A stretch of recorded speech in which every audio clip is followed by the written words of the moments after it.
Here is our fourth and final topic of Unit 9, talking about geometric probability. This is your medium video. We're going to be in this lower right-hand corner. We'll have a little bit of a definition of what geometric probability is, then we'll get a couple of examples.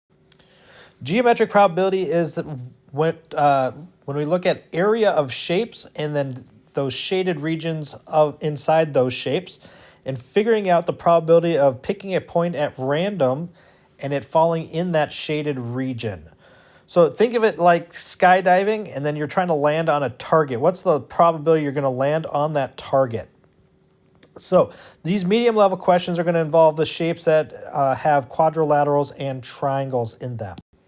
So here's our first example. We have a square with a triangular chunk taken out of it, and we want to find the probability of picking a point at random that falls in the shaded region. So we're going to start by finding out the area of our square, which is 5 by 5. So let's do square equals 5 times 5, which is 25. Now for the triangle, my base and height, I know my base is 5. The height is the same as the side length of our square. So that would be 5, so 5 times 5, and then because it's a triangle, we divide by 2, so that's 12.5. To find my shaded region, I need to subtract those two numbers, so 25 minus 12.5, which is 12.5.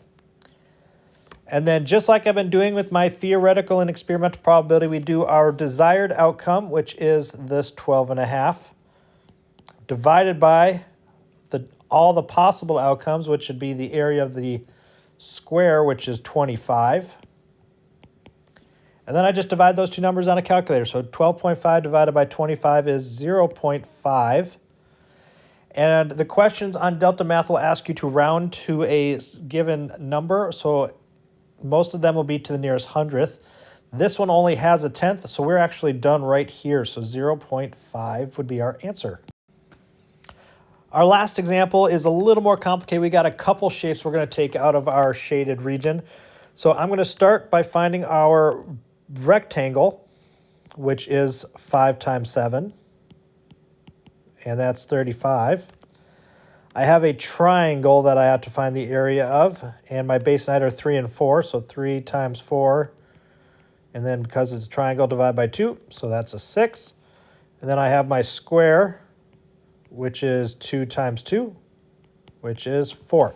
So my triangle and square, we're going to subtract from our rectangle. So 35 minus 6 minus 4, which is a total of 25. So my desired outcome is 25 out of my total outcomes, which is 35. So 25 divided by 35. And my decimal answer for that is 0.714, and then a bunch of more numbers that will end up repeating eventually. And I'm going to round to the nearest hundredth, so I look at the thousandths place, which is a 4, and that tells me I'd round down to 0.71. Now, all of the questions on Delta Math are similar to these two. You're just going to have to figure out how much of the shaded region there is, and then divide it by the total area, and then round it to the appropriate number.